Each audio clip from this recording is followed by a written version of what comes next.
Game Time with Boomer Esiason. This week's guest is the Colorado Avalanche's 2022 Stanley Cup champion and MVP, Cale Makar.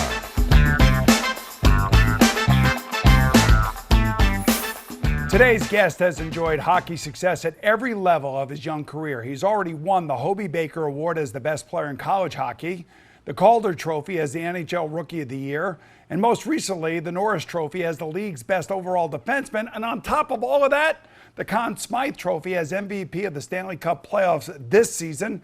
It is my pleasure to welcome Cale Makar of the Cup-winning Colorado Avalanche. Cale, welcome to Game Time, and it's so great to see you. Yeah, I appreciate you having me on. I'm excited to be here. All right, so there's an old hockey saying, don't touch the Stanley Cup, which refers to a tradition or maybe superstition, depends on how you look at it. You don't touch or hoist the cup until you've rightfully won it. So now that you've won it, what did it feel like for a kid out of Calgary to carry that cup around in your arms above your head? Yeah, I mean, it's pretty special. I mean, even when I was a little kid, we were fortunate to go to the Hockey Hall of Fame in Toronto, and I don't remember touching it. I don't think I did. I think my parents were saying can't do that. And then and then now obviously winning it, you grow up just seeing all these pictures of the cup and everything, and seeing people win it and watching hockey and just loving it. And then now to be able to raise that and be a Stanley Cup champion forever and be on that cup for, I think they told us the next 60 years. So it's pretty cool to just, it was great to be able to experience that with an unbelievable group of guys. I'm not sure which one of your teammates has the cup now. When do you get your hands on the cup, and what do you plan on doing with it? One thing that's on the bucket list for sure is taking it back to the minor hockey rink that I grew up playing at, and that'll be pretty special for me, and hopefully for some of the kids that'll show up. So once we get those details knocked out, that's definitely the main thing, and then obviously spending some time with the family with it. Denver's had a lot of celebrations in its time. It's got Super Bowls there. John Elway's there. The celebration experience in Denver had to be pretty awesome for you. And I don't know what it is about you hockey players, but my son-in-law plays for the Islanders, and he married my daughter back in 2019. And at the reception, all the hockey players took their shirts off.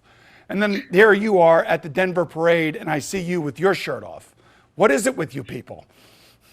Yeah, I mean, that's not something too much in my character there, but I was on the float with Taves, and we were just having a great time. And then he looked, and there was like probably 10 to 15 guys in the crowd with their shirts off, waving them, and he's like, "Should we do it?" And I was like, no, I don't think so. And then he's like, "Come on," and I was like, "All right." So then we did it, and they were all loving it. So we were just trying to have fun with it. And I don't know if it's a hockey thing, taking shirts off, but it definitely gets everybody going. It has to be, because he came from the Islanders. Devin Tays, you're talking about your line mate and your pair mate, and this is what they did at the wedding. So he definitely was a negative influence on you. I just want you to know that.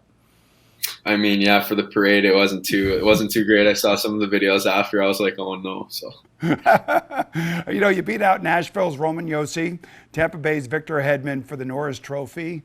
It's a big honor. It's a great honor. Adam Fox here won it last year in New York. Great honor for him. What does that mean to know that you were voted the best defensive hockey player in the NHL? Yeah, like you said, it's such a great honor, and I'm very honored and just humbled to even be in the consideration for that trophy. And being in that same room as Josi and Hedman when the award was announced was obviously very cool for me.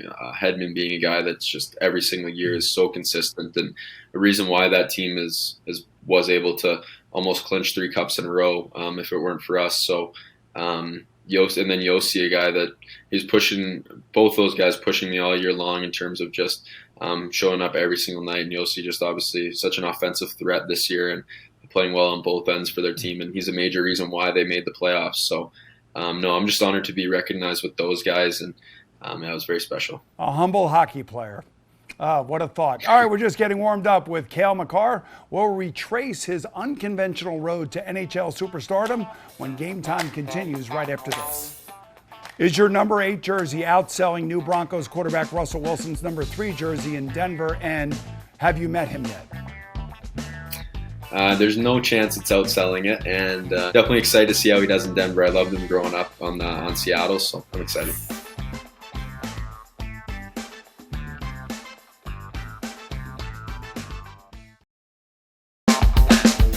Welcome back to Game Time with Boomer Esiason. Welcome back to Game Time, everyone. Cale Makar grew up in Calgary, Canada, but his parents first noticed his obsession with hockey when he was 2 years old and spent a family vacation in Hawaii stick handling, believe it or not, a ball on the beach with his mini stick. Now, I can't imagine that you remember that story, but I'm sure your parents are pretty proud when they tell that story. Yeah, there's a pretty good picture.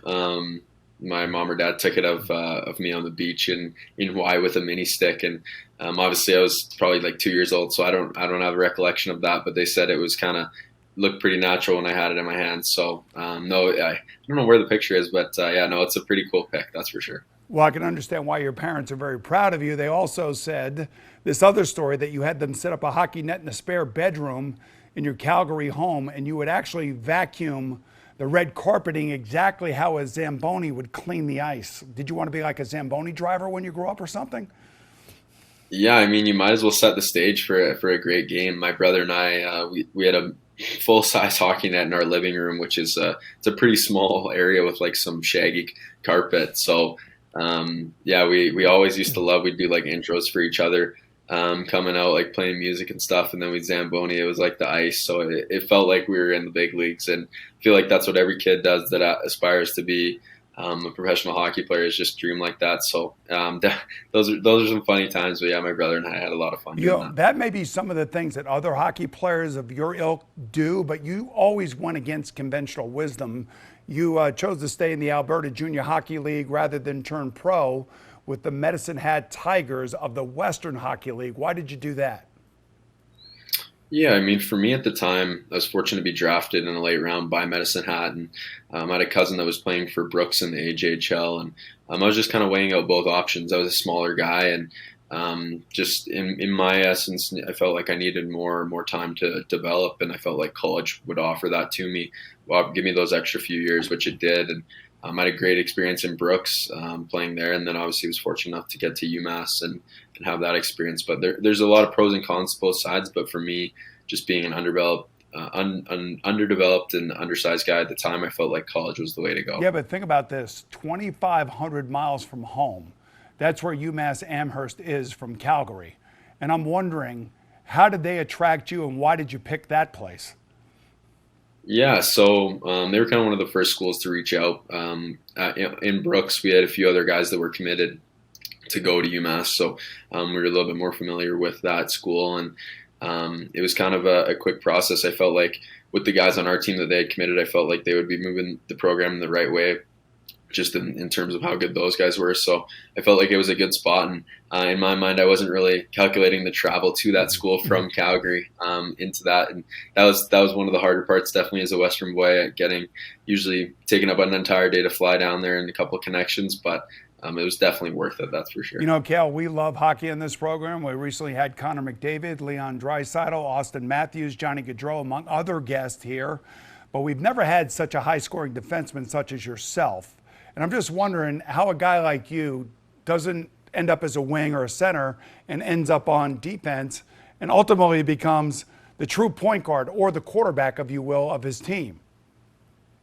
Yeah, I think for me growing up, anytime, I don't know when I fully solidified to be a defenseman, but I feel like anytime we needed a forward, I'd always be the first person to volunteer to go up there. And my coach would be like, "Oh, no, we don't want to use you up there. We want to keep you on the back." And I love playing forward, but for me, there was something about going back for pucks and being, like you said, that quarterback and breaking the puck out and at least starting to drive the play out of your zone that really just drove me as a player, and I still love it to this day. And that's definitely one thing that being a defenseman that I just love, is being able to break the puck out and get it to those guys, and then also join the rush. So I think that's where my game started to develop. All right, we'll return with the story of the man who scored his first NHL goal on his first shot in Game 3 of a Stanley Cup playoff game after these messages.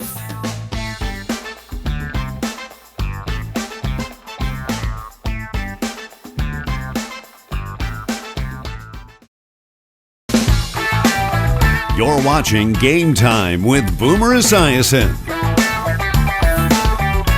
In a whirlwind 72 hours, Cale Makar won the Hobey Baker Award. He competed in the NCAA National Championship game with UMass.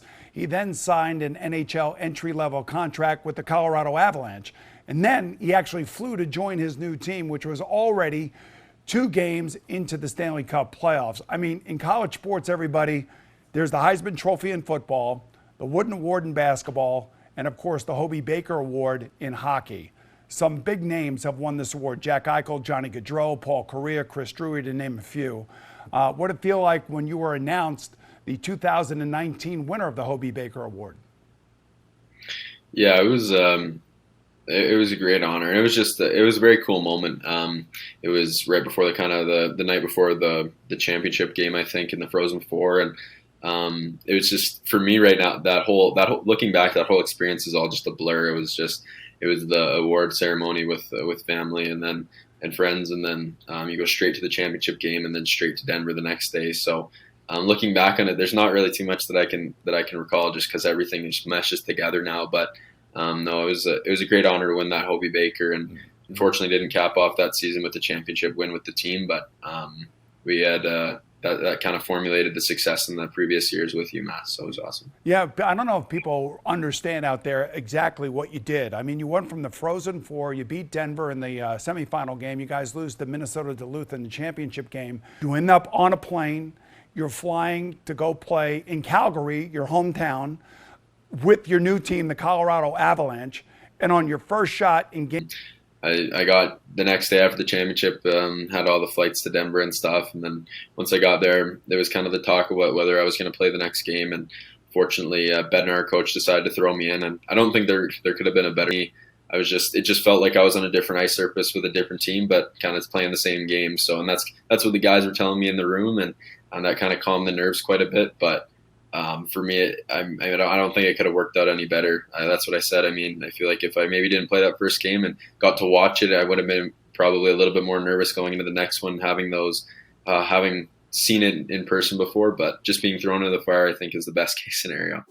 As we continue with Cale Makar, about whom his all-star teammate Nathan MacKinnon said, he's different than a lot of young star players. There is no ego. What you see is what you get. He will take criticism and own up to his mistakes. He's wise beyond his years. You know, your teammate Nathan MacKinnon said so many nice things about you. I just can keep going on. What is it like playing with Nathan MacKinnon, especially this changed Nathan MacKinnon, who seemed like he was on a mission this entire season? For sure. I feel like when I came into Denver, he can be seen as kind of like an intimidating character. Obviously, he's such a high caliber player, and he pushes everybody to be the best they can be, and that's what I like to think I do as well, whether it's in practice or games. And to have a guy like that and seeing how hard he works day in, day out, it makes you want to be better. And personally, just throughout these last few years, we've developed such a great relationship, and he pushes me as a person on and off the ice, and I feel like I try and do the same for him. And whether it's kind of leaning on him for advice during games or vice versa, but he's such an incredible talent, and he just has that insatiable drive to win, and always want to win and do anything to get there. And that's something that I feel like we share together, and it's just kind of that quiet respect we have between each other. But no, he's definitely such a dominant player and such a great presence on our team. Winning the Stanley Cup trophy is the hardest thing to do. I mean, you got to win 4 series. You got to go deep into these series most of the time. Now, you guys didn't have to go quite as deep as some other teams have had to do in the past, but you guys lost 2 Game 5s at home where you could have clinched it against the St. Louis Blues, and then you could have paraded around with the Stanley Cup in front of your home fans. You're winning it, I don't care where you win it, it's got to be great, but not being able to win it in Denver had to be tough on you guys.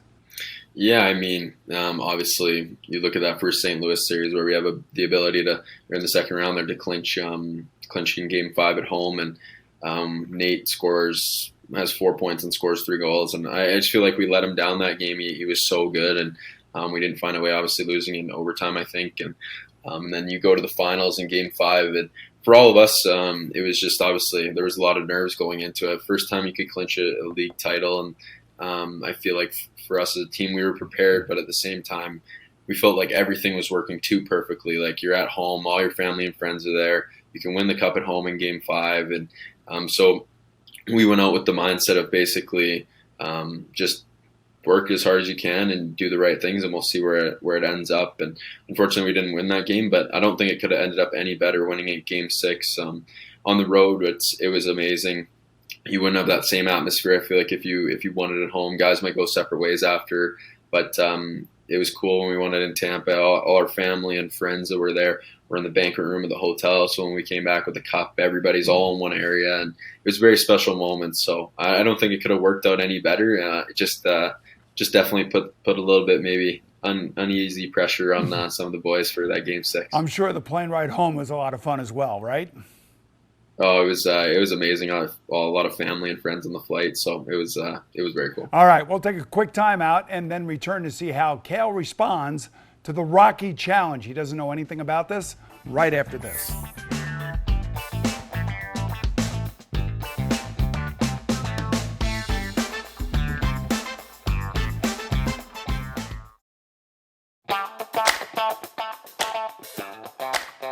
Welcome back to Game Time with Boomer Esiason.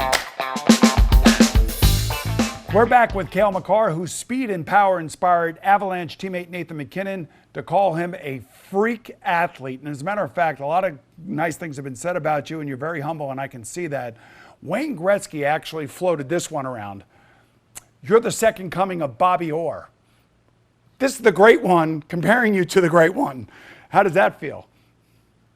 Yeah, I mean, just hearing that, obviously very honored and humbled. But in my opinion, there's a reason that those guys are legends, and it's because they had long careers that were so consistent and so spectacular every year. And I feel like for me, obviously, still being so young, obviously want to strive for that. But at the same time, there's all that consistency lying in the future that you need to produce as well. So I feel like, in my opinion, that I'm still a long ways from that, but still very cool to hear what a legend like Wayne Gretzky says.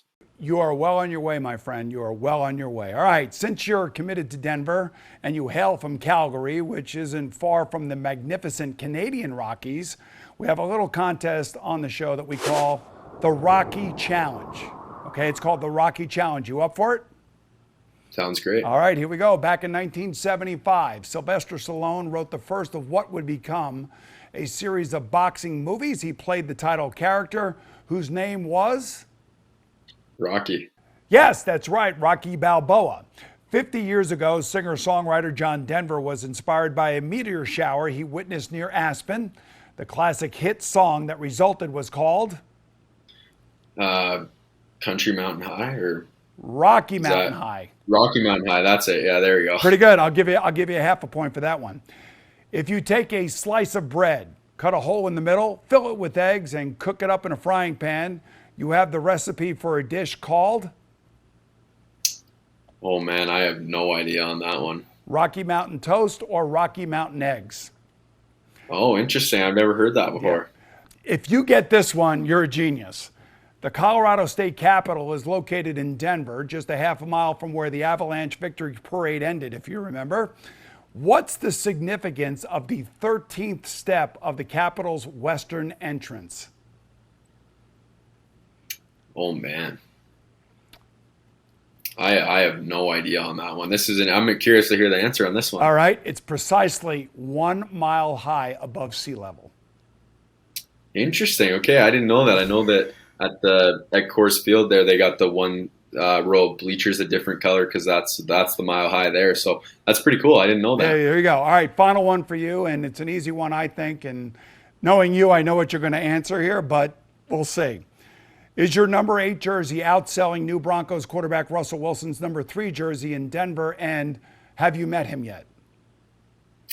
There's no chance it's outselling it, and no, I haven't met him, but I'm fortunate I was able to. We exchanged jerseys just kind of through team representatives, so I haven't met him, but I was able to get a signed jersey from him. So definitely excited to see how he does in Denver. I loved him growing up on Seattle, so I'm excited. All right, well, listen, Cale, we wish you the best of luck, and thanks so much for joining us today. And to all of you out there for watching, I'm Boomer Esiason. I'll see you again real soon, right here on Game Time with New York Mets center fielder Brandon Nimmo.